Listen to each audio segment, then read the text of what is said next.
Kepemimpinan bisnis.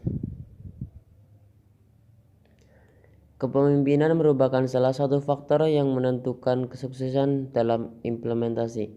Ada 4 alasan mengapa diperlukan figur pemimpin. Yang pertama yaitu banyak orang memerlukan figur pemimpin. Yang kedua, dalam beberapa situasi seorang pemimpin perlu tampil mewakili kelompoknya.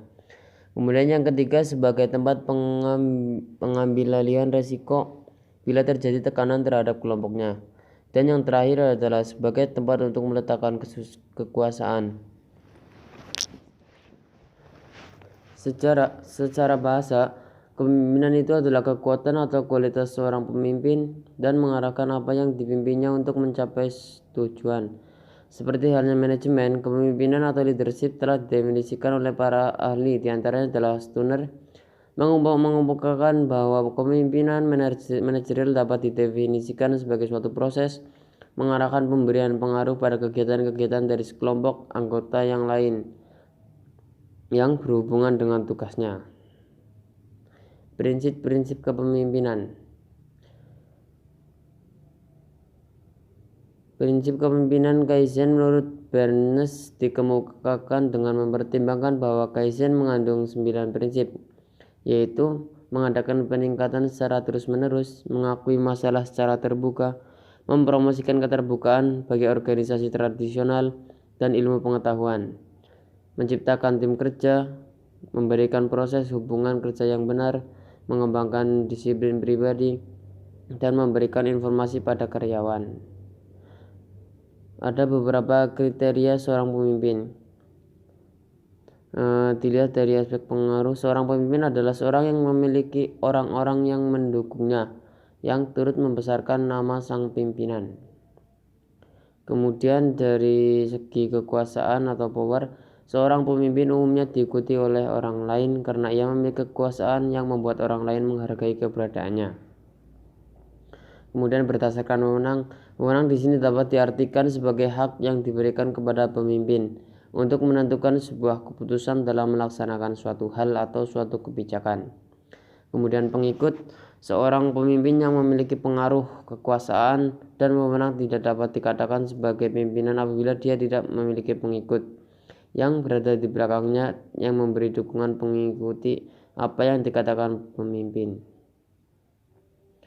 Kemudian ada beberapa sifat-sifat kepemimpinan, yaitu energi. Untuk tercapainya kepemimpinan yang baik memang diperlukan energi yang baik pula, jasmani maupun dari rohani.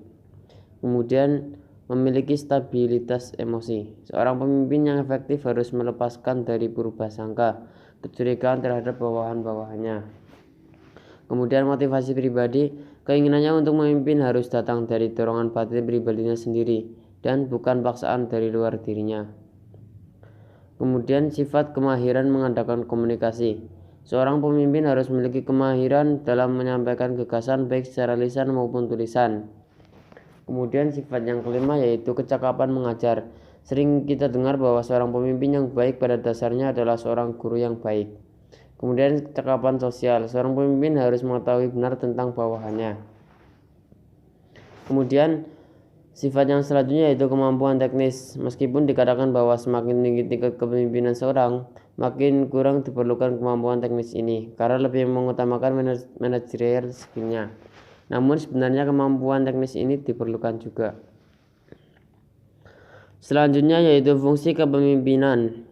Menurut Usman Effendi, fungsi kepemimpinan ialah memandu, menuntun, membimbing, membangun, memberi motivasi kerja, mengarahkan organisasi, menjalin jaringan komunikasi yang baik, memberikan pengawasan yang efisien, dan membawa para pengikutnya kepada sasaran yang ingin dicapai sesuai dengan target dan perencanaan. Kemudian kepemimpinan dalam bisnis. Dalam dunia bisnis, kepemimpinan berpengaruh sangat kuat terhadap jalannya organisasi dan kelangsungan hidupnya. Peran pemimpin dalam suatu perusahaan sangat diharapkan dalam menciptakan rasa keadilan bagi karyawan. Karakteristik pemimpin akan berpengaruh terhadap iklim kerja dalam suatu perusahaan. Seorang pemimpin akan berusaha mempengaruhi karyawannya agar dapat melakukan pekerjaan sesuai dengan kebijakan yang telah ditetapkan. Di antaranya dengan memberikan pujian, memberikan hadiah, dan penghargaan tertentu. Melakukan tindakan korektif, bahkan yang menggunakan cara memberikan tekanan terhadap karyawannya.